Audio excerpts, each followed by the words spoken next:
အခုကကလေးတွေဆိုလို့ရှိရင်တိတ်တောင်တိတော့မှမထင်ဘူးကျွန်တော်တို့လိုမျိုး 90s born မှာကျတော့ MP3 player ဆိုတဲ့ဟာလေးတွေကတော်တော်အရေးပါခဲ့မမေရနော် iPod Nano တွေပါလေစပေါ်တဲ့ခေတ်မှာဆိုရင် iPod ကင်ထားရင်တကယ်အကောင်ပဲဟာလာဒီမှာဝယ်လို့မရတာဘူး US မှာအမျိုးတွေပါညာရှိတော့မှလမ်းတယ်ပေးလို့ရတဲ့အဲ့တုန်းကလူတော်တော်များများလှမ်းမိတာဆိုလို့ရှိရင် iPod တွေပါတယ်မဟုတ်ဘဲနဲ့ JVC တို့ဘာလို့လိုမျိုးအဲ့လို MP3 player လေးတွေရှိတချင်းဆိုလဲဗျာသိရမလားကလေးဆိုတော့ format တွေပါတယ်ဘယ်သိမလဲနော်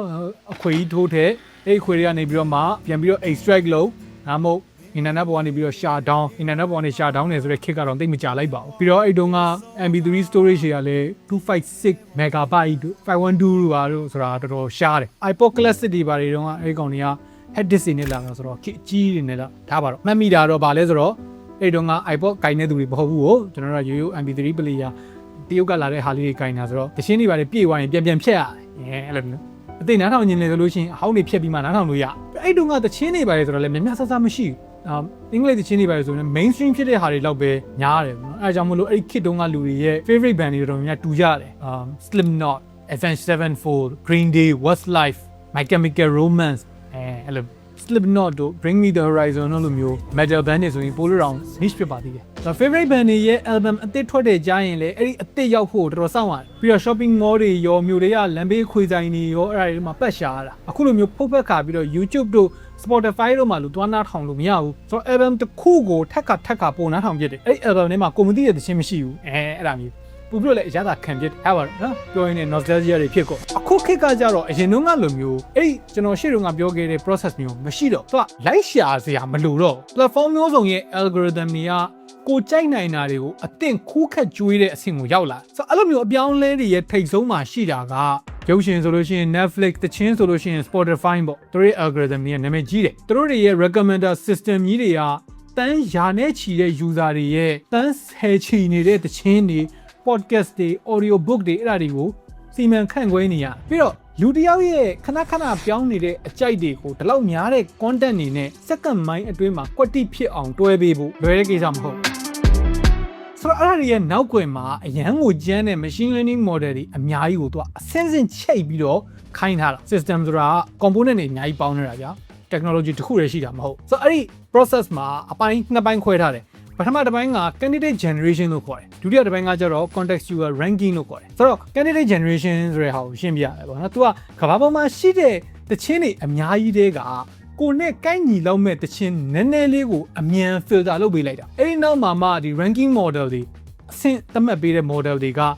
အဲ့ဒီရွေးထားတဲ့တခြင်းတွေကိုလက်ရှိအခြေအနေနဲ့အကိုက်ညီဆုံးဖြစ်အောင်အစဉ်တကျသူကပြန်ပြီးတော့စီပေးလိုက်တာအဲ့ဒါမှလည်း Spotify ဆိုတဲ့ service ကြီးကနားထောင်လို့ကောင်းသွားမယ်ရေရှည်သုံးတဲ့သူဖြစ်သွားမယ်ပေါ့လွန်ခဲ့တဲ့10နှစ်လောက်ကိုပြန်ကြည့်မယ်ဆိုရင်အစကတော့ရိုးရိုး collaborative filtering ဆိုတဲ့အခုခေတ် technology နဲ့ရှင်မယ်ဆိုရင်တော့အရင် basic ဖြစ်တဲ့ဟာတွေကနေစခဲ့တာအခုဆိုလို့ရှိရင်ကျတော့ deep learning model တွေနော် natural language processing လို့ခေါ်တဲ့ NLP တွေ multi unbanded approach တွေနောက်ပိုင်းဒီ generative AI တွေအဲ့ဒါတွေအထိပါတဲ့စနစ်အကြီးဖြစ်သွားဆိုတော့ဘလို့အလုပ်လုပ်လဲဆိုတဲ့ဟာစိတ်ဝင်စားစရာကောင်းတယ်ပေါ့နော်ဆိုတော့တခုကြိုပြီးတော့တတိပေးနေတာကတော့နည်းနည်းလေးတော့ tech jargon လေးတွေတော့ပါလိမ့်မယ်အရန်ရှုပ်ထွေးတဲ့စကားလုံးကြီးတွေပါဒါပေမဲ့နောက်ကအလုပ်လုပ်တဲ့ပုံစံအဲ့လောက်ကြီးမရှုပ်ထွေးလွယ်လွယ်ကူကူရှင်းပြလို့ရဒါကျွန်တော်အကောင်းဆုံးကြိုးစားပြီဆိုတော့ဘယ် machine learning စနစ်မှာမဆိုအရေးအကြီးဆုံးကဒီသူ့ရဲ့အခြေခံက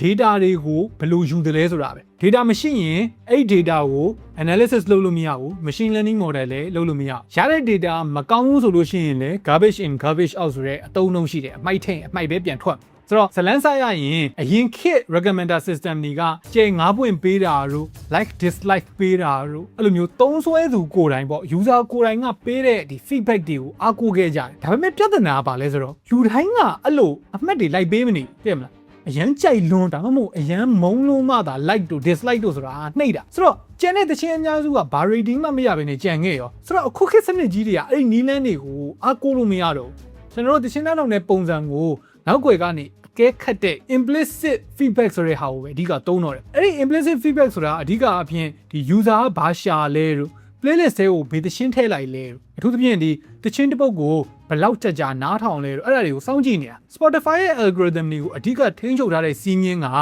စက္ကန့်30စီးမြင် Spotify မှာစက္ကန့်30ဆိုတာ stream တစ်ခုကိုတရားဝင် count လုပ်တဲ့ minimum threshold အနေနဲ့ သတ်မှတ်ထားတယ် artist တွေကိုပတ်စံပြန်ပေးတာပါညာဒီ payout တွေအတွက်လည်းအဲ့ဒီ second 30 rule ကိုသုံးတယ် recommender system ကလည်းအဲ့ဒီ second 30အောက်မှာ skip လုပ်လိုက်ပြီဆိုလို့ရှိရင်ဒါကို negative signal အနေနဲ့သတ်မှတ်လိုက်တယ်ဒီသချင်းကိုနားထောင်လိုက်တယ် second 30မပြည့်ခင်မှာကြော်လိုက်ပြီဆိုရင်သူကဒီသချင်းကိုမကြိုက်လို့သတ်မှတ်လိုက်တယ်အဲ့လိုမျိုး implicit signal တွေအများကြီးကိုတွက်ပြီးတော့မှအမှတ်ပေးတာဆိုအဲ့လိုမျိုး second 30ဆိုပြီးတော့အတိအကျသတ်မှတ်လိုက်တဲ့အခါကျတော့ algorithm အတွက်ဒီ baseline အနေနဲ့မှာတွက်ရချက်ရတာပို့ပြီးတော့လွယ်သွားစေ second 30မပြည့်ခင်မှာခဏအကြော်ခံရတဲ့သချင်းဆိုရင် algorithm ကနောက်အဲ့သချင်းကိုလူတွေကိုတိတ်မပြတော့ဒါပေမဲ့နောက်ပိုင်းမှာပို့ပြီးတော့အသေးစိတ်လာဥပမာ algorithm က3နာရီကြာတဲ့ podcast ကြီးကို second 30နားထောင်တာနဲ့2မိနစ်ပဲရှိတဲ့ pop သချင်းကို second 30နားထောင်တာနဲ့အဓိပ္ပာယ်မတူဘူးဆိုတာကိုခွဲခြားပြီးတော့မမိနိုင်သွားတယ်ပို့ပြီးတော့အသေးစိတ်သွားရမယ်ဆိုရင်သူက data တွေကို analysis လုပ်ဖို့အတွက် Spotify ကအဓိကနည်းလမ်း3ခုသုံးတယ်ပထမတစ်ခုကအပြုအမူပိုင်းဆိုင်ရာဒီ behavioral data တွေပေါ့နော်ဘယ်သချင်းတွေကိုဘယ်သချင်းနဲ့တွဲနားထောင်တယ်လဲဘယ်သချင်းပြီးရင်ဘယ်သချင်းလာတယ်လဲဘယ်လောက်ကြာနားထောင်လဲအဲ့ဒါတွေကိုမှတ်တယ်ဒုတိယတစ်ခုကအတန်ပိုင်းဆိုင်ရာဒီ waveform data တွေပေါ့တချင်းရဲ့အတန်လိုင်းတွေကိုသူကဓာတ်ရိုက်လေ့လာပြီးတော့ဒီတချင်းရဲ့သဘောတဘာဝကိုလေ့လာဆိုတော့မှန်တယ်ကွန်ပျူတာကတော့ဒီသချင်းကဝမ်းနည်းစရာကောင်းလားနော်ပျော်စရာကောင်းသလားအဲ့လိုမျိုးကိုအုံတော့မရှိတော့မသိနိုင်ဘူးဒါပေမဲ့အဲ့ဒီ waveform data ကိုကြည့်ပြီးတော့ तू ကခံမှန်းနိုင်တယ်အဲ့လိုမျိုးဒီအတန်ပိုင်းဆိုင်ရာပေါ့နော် waveform data တွေကို analysis လုပ်တဲ့ဟာကို2014ခုနှစ်တုန်းကဒီ EchoNet ဆိုတဲ့ company ကိုတွားဝယ်လိုက်တာ Spotify ကိုတော်တော်ကျန်းသွားစေလို့ပြောလို့ရတယ်အဲ့ဒီ waveform လေးကိုကြည့်လိုက်ယုံနဲ့ပဲတချင်းကကောက်လို့ကောင်းလားdensity ဘယ်လောက်ရှိလဲ energy ကဘယ်လောက်များသလဲဝမ်းနည်းစရာကောင်းတဲ့သချင်းလားပျော်စရာကောင်းတဲ့သချင်းလားအဲ့ valence တွေပါတယ်အဲ့ဒါတွေအကုန်လုံးကို matrix တွေနဲ့တိကျတိုင်းလိုက်ပြီးတော့တချင်းမှာ label သွားကတ်လိုက်တယ်အဲ့ label ကလူလုံးစရာမလိုဘူးသူ auto အဲ့ဒီ data တွေအကုန်ပေါင်းလိုက်တော့မှတချင်းတစ်ပုတ်ရဲ့အတန်ထွက်တဲ့ပုံစံနဲ့လူတွေရဲ့ခံစားချက်နဲ့ဂျားတွေကကွာဟချက်ကိုကောင်းကောင်းနားလည်သွားတာဆိုတော့ဒီတချင်းကဘလို့တချင်းမှာဆိုပြီးတော့လူကသွားပြီးတော့တမုတ်ပေးနေကြမလို့တော့သူ auto ရသွားတာမှာ very good ကြီးဖြစ်သွားတာနောက်တစ်ခုကကျတော့ lyrics နဲ့ cultural context စာသားပိုင်းနဲ့ယဉ်ကျေးမှုပိုင်းနော်အဲ့ဒီဘိုင်းမှာကျတော့တချင်းနာမည်တွေစာသားတွေပြီးတော့လူတွေပေးထားတဲ့ playlist နာမည်တွေ internet ပေါ်ကဒီအဲ့ဒီတချင်းတွေကြောင်းရေးထားတဲ့ blogs တွေ social media တွေမှာဒီတချင်းနဲ့ပတ်သက်ပြီးဘာပြောနေသလဲအဲ့ဒါတွေအထီကို like ကောက်တာဆိုတော့ထားပါတော့နော်ကျွန်တော်တို့အခု recommendation system အတွက်ပထမဆုံးအဆင့် candidate generation အကြောင်းကိုပြန်ပြောရအောင်အဲ့ဒီအဆင့်ရဲ့အဓိကအသက်က collaborative filtering လို့ခေါ်တယ်သူ့ရဲ့ concept ကရှင်းနေဗျာအရင်တုန်းကအကြိုက်တူတဲ့သူတွေကအခုလည်းအကြိုက်တူဖို့များတယ်သူကဒီသချင်းကိုကြိုက်တယ်ဆိုရင်ခေါ်ကောင်လည်းဒီသချင်းကိုကြိုက်မှာပဲအဲ့သဘောတရားအကြိုက်တူတယ်ပေါ့ဒီနည်းလမ်းကသချင်းရဲ့အတန်တို့စာသားတို့အဲ့ဒါတွေကိုသိကြမလို့ဘလို့လူတွေကဘယ်သချင်းကိုနားထောင်ခဲ့တယ်လဲဆိုတော့ history ကိုပဲကြည့်ပြီးတော့ filter လုပ်တာဆိုတော့ရိုးရှင်းတယ်ဘာ algorithm မှရှုပ်ရှက်မပါဘူး discover weekly လိုမျိုး feature တွေရဲ့အခြေခံပေါ့ဒီကောင်ကပြောရရင်သူကရိုးတွက်ချက်မှုတွေကတိတိကျကျ rating ပေးတာအတွက်ပဲအဆင်ပြေတယ်ဆိုတော့ Spotify လိုမျိုး subjective အရန်ဖြစ်လွန်းပြီးတော့ဘာမှမသေးကြတဲ့သချင်းလိုမျိုးဒီ implicit data တွေပါတယ်ဆိုလို့ရှိရင်အလုံးမဖြစ်ဘူးအဲ့ဒါကြောင့်မို့လို့ Spotify က collaborative filtering အတွက် logistic metric factorization LMF ဆိုတဲ့စနစ်ကိုသူကကိုယ်တိုင်တည်ထွင်လိုက်တာဥပမာပေးရရင်လူတစ်ယောက်ကသချင်းတစ်ပုဒ်ကိုခဏနားထောင်နေဆိုရင်အဲ့ဒီသချင်းကို तू ကကြိုက်တယ်လို့ယူဆလိုက်တယ်ဒါပေမဲ့ तू တခါမှနားမထောင်ဘူးတဲ့သချင်းဆိုရင် तू ကြိုက်လားမကြိုက်လားမသိဘူး तू နဲ့အကြိုက်တူတဲ့နောက်တစ်ယောက်ကအဲ့ဒီသချင်းကိုခဏနားထောင်နေဆိုရင်ပထမလူကလည်းဒီသချင်းကိုကြိုက်နိုင်လောက်တယ်ဆိုပြီးတော့ထုတ်ပြတာမျိုး recommend လုပ်ပေးလိုက်တာမျိုးအဲ့ဒီ LMF စနစ်ထဲမှာသချင်းနားထောင်တဲ့အချိန်ကြီးအတွက်ကိုလည်းထည့်တွက်တယ်အရင်တုန်းကနားထောင်ခဲ့တာတွေထက်အခုလောလောဆယ်နားထောင်နေတာတွေကို weight ပိုပေးပြီးတော့တွက်အရေးကြီးတာသချင်းတစ်ပုဒ်ကိုနားမထောင်ဘူးဆိုတာမကြိုက်လို့မဟုတ်ဘဲနဲ့ဒီသချင်းရှိလို့ရှိမှမသိတာလည်းဖြစ်နိုင်တယ်ဆိုတဲ့ဟာကိုပါအဲ့စနစ်ကထည့်ပြီးတော့စဉ်းစားတယ်အဲ့လိုတွက်လိုက်တဲ့အခါကျတော့လူတစ်ယောက်ရဲ့နားထောင်တဲ့ပုံစံကွာဟချက်ကိုထည့်တွက်နိုင်သွားတယ်ဥပမာတနေ့လုံးသချင်းနားထောင်တဲ့သူနဲ့တခါတလေမှသချင်းနားထောင်တဲ့သူနဲ့ကိုမျှသွားအောင်လို့သူကလုပ်ပေးလိုက်နိုင်နောက်ပြီးတော့တစ်ကမ္ဘာလုံးမှာနာမည်ကြီးနေတဲ့သချင်းဆိုရင်ဒါလူတိုင်းနားထောင်နေမှာပဲဟုတ်တယ်မလား trend ဖြစ်နေတာဟုတ်နာမည်ကြီးလို့နားထောင်တာလားကောင်းလို့ကြိုက်လို့သူ taste နဲ့တဟဇာတာဖြစ်လို့နားထောင်တာလားအဲ့ဒါကိုခွဲခြားပေးနိုင်တယ်အဲ့လိုမျိုး calculation တွေကြောင့်လူတန်းတဲ့ချီရှိတဲ့ user base ကြီးကိုတန်းတဲ့ချီရှိတဲ့တချင်းတွေအတွက်လုပ်ပေးနိုင်သွားတာဒါပေမဲ့လူတန်းတဲ့ချီတချင်းတန်းတဲ့ချီပဲဖက်ချက်မှုတွေအများများ competition ပေါ့ကွာတကုံလို့တယ်အဲ့ဒါကိုဖြည့်ရှင်းမှုအတွက်ကို Spotify က Hadoop တို့ Apache Spark တို့အဲ့လိုမျိုး distributed computing စနစ်တွေကိုသုံးလိုက်ပြီးတော့ကွန်ပျူတာတွေအများကြီးနဲ့အပိုင်းလိုက်ခွဲတွက်တယ်ပြီးတော့မှအဖြေတွေကိုနောက်ဆုံးချက်မှာပေါင်းလိုက်ပြီးတော့ model ကို update လုပ်ပေးလိုက်တယ်အဲ့ဒီ model ရဲ့ collaborative filtering ကအရင်တုန်းကရှိနေခဲ့တဲ့သချင်းတွေအတွက်ဆိုရင်ခြေလည်မိုက်တယ်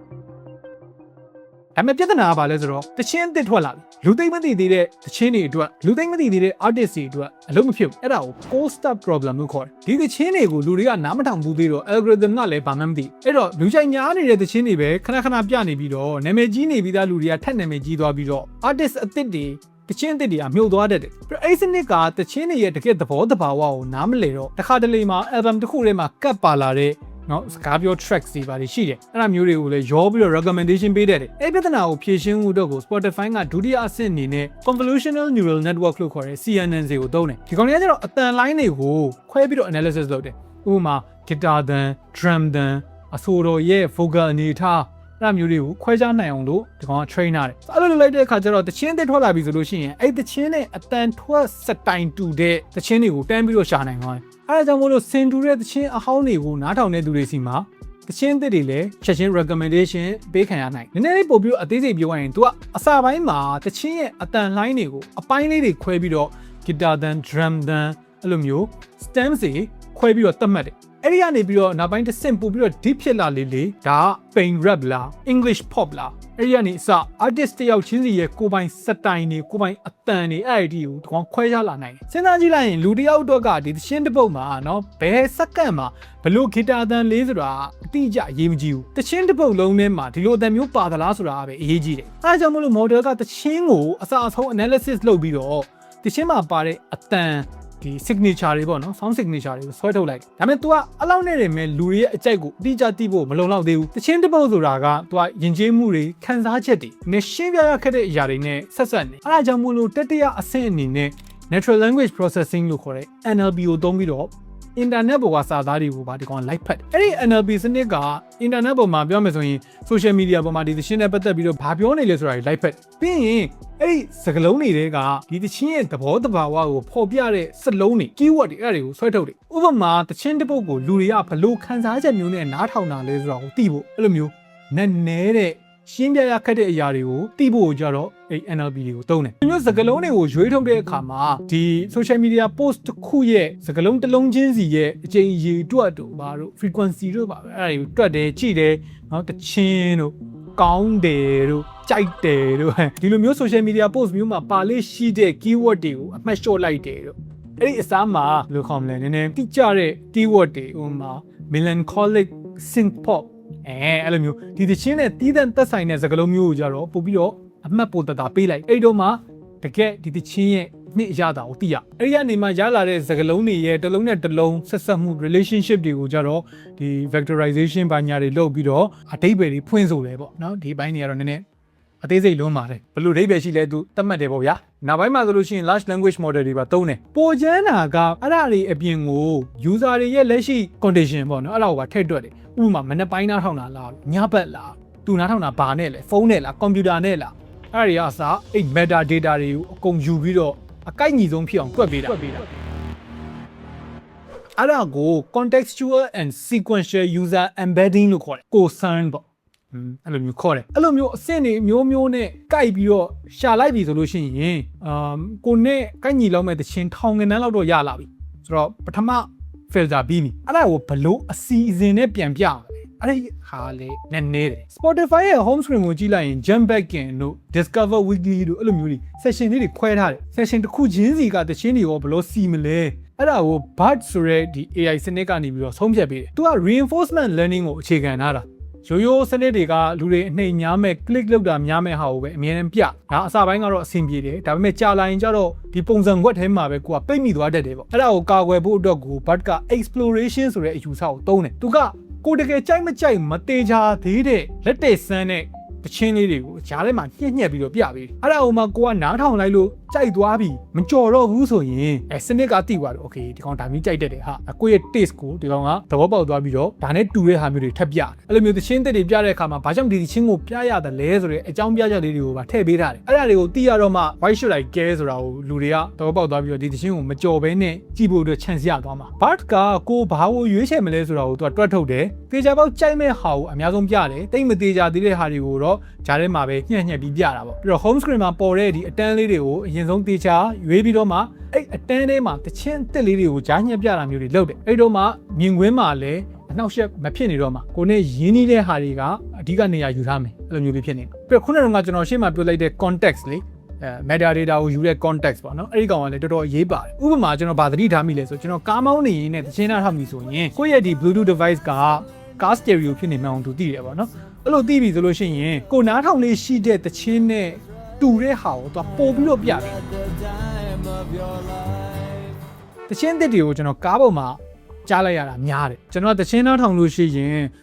music အစုံ taste အစုံတော့နားထောင်တယ်ဒါပေမဲ့ကိုယ့်ရဲ့အကြိုက်ကိုကသာမဖော်ပြတတ်ပေမဲ့ Spotify ကအဲ့ဒါကိုကောင်းကောင်းဖော်ပြတတ်တယ်နော်ကျွန်တော်ကမြန်မာဖြစ်တယ်ဆိုတော့မြန်မာသချင်းပြရမယ်အဲ့ဒါကိုသိတယ်ကျွန်တော်နားထောင်တဲ့သချင်းတော်တော်များများကဒီလိုစတိုင်မျိုးဆိုတာကိုသူကသိတယ်အဲ့မှာကျွန်တော်ကားမောင်းနေတဲ့အချိန်ကြော်ဖို့ခွင့်ရင်းနေတဲ့အချိန်မှာ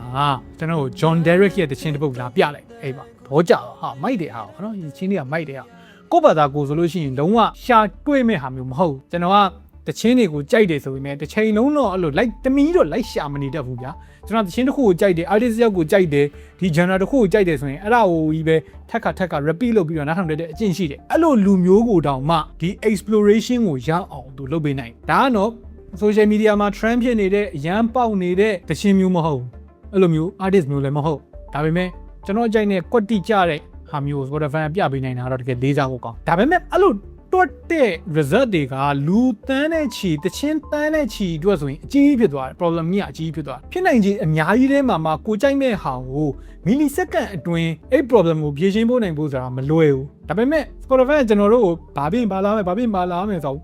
ဖက်ခနဲ့ incident တွက်ပေးတာလေဒီကောင်ရဲ့သဘောတဘာဝကဘာလဲဆိုတော့အဖြေကအတိအကျမှန်စရာမလိုဘူးအတက်နိုင်ဆုံးတူရင်ရအဲ့နီးလန်းတွေကိုအဓိကအားကိုးတယ်အဲ့ဒါကြောင့်မို့လို့2013တုန်းက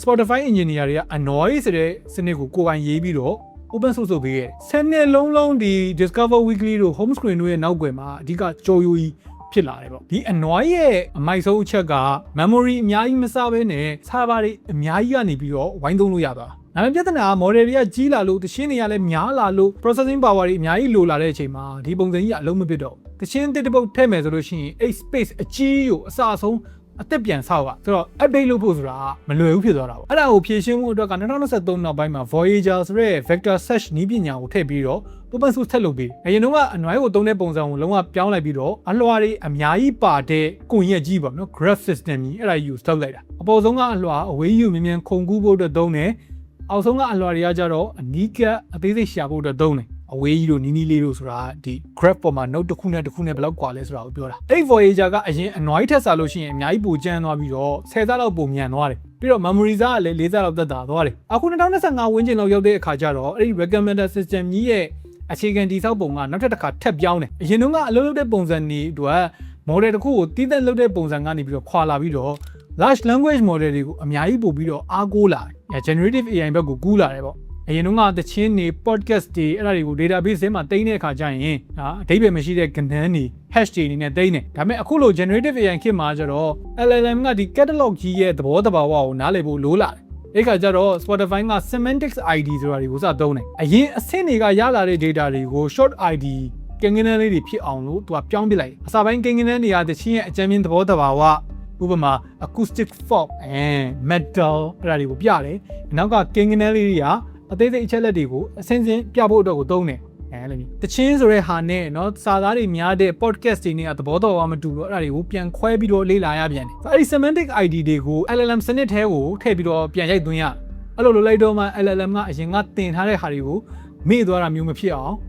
်လုပ်ရတာပေါ့ဒီလိုလုပ်လိုက်တော့ LLM ကအရင်ကတင်ထားတာတွေကိုမေ့သွားတာမျိုးမဖြစ်တော့ဘူးပေါ့ဥပမာ Ganowin Orchestra နှစ်ခုကိုရှင်ကြည့်တဲ့အခါမှာရိုးနာမည်တူတာလောက်လေးကိုကြည့်တာမဟုတ်တော့ဘူးသူတို့ရဲ့သမိုင်းကြောင်းတွေသူတို့ရဲ့အတန်ထွက်တဲ့ပုံစံတွေရှင်းကြရခက်တဲ့ဆက်နွယ်မှုတွေအဲ့ဒါတွေကိုပါ LLM က contextualize လုပ်နိုင်ပြီးတော့ချိတ်ဆက်ပေးနိုင်သွားတယ်အခု Spotify က generative AI ကိုသုံးတဲ့နေရာမှာတချင်းတပုတ်ချင်းစီခံမှန်းတဲ့အဆင့်အထက်ကိုအများကြီးကျော်သွားတယ်ကျွန်တော်နားလည်ရတာအများကြီးခက်သွားအရင်စနစ်တွေတော့ကတချင်းတပုတ်ချင်းစီကိုပဲကြည့်တာဆိုတော့ playlist တစ်ခုလုံးအနေနဲ့ balance မညီတာဘာညာအဲ့ဒါမျိုးတွေဖြည့်ရှင်းမှုအတွက်ကအများကြီးပိုကျန်းတဲ့နည်းပညာတွေကျွန်တော်တွက်လိုက်တဲ့ဟာတွေသုံးလာပြီဒါမှကျွန်တော်တို့ရှာတွေ့တာတွေပဲရှိသေးတာကျွန်တော်တို့မသိသေးတာတွေလည်းရှိမှာပေါ့ဆိုတော့ခင်ဗျားတို့အတွက်ကတော့ဘာသိရှင်းနှားထောင်ရမလဲဆိုတာလောက်ကတိတ်ကြီးမားတဲ့ပြဿနာမဟုတ်ပေမဲ့ Spotify လိုမျိုးသူတို့ရဲ့ platform ပေါ်မှာလူတွေရှိစေခြင်းနဲ့သူတို့ရဲ့ service ကို subscribe လုပ်စေခြင်းနဲ့ platform တွေအတွက်ကခင်ဗျားတို့အကြိုက်ဆောင်ဖို့အတွက်ကိုဘယ်လောက်စူးစမ်းနေရသလဲဆိုတာဒီဗီဒီယိုလေးနဲ့မှာအနည်းလေးတော့ခင်ဗျားတို့ idea ရသွားလိမ့်မယ်လို့ထင်ပါတယ်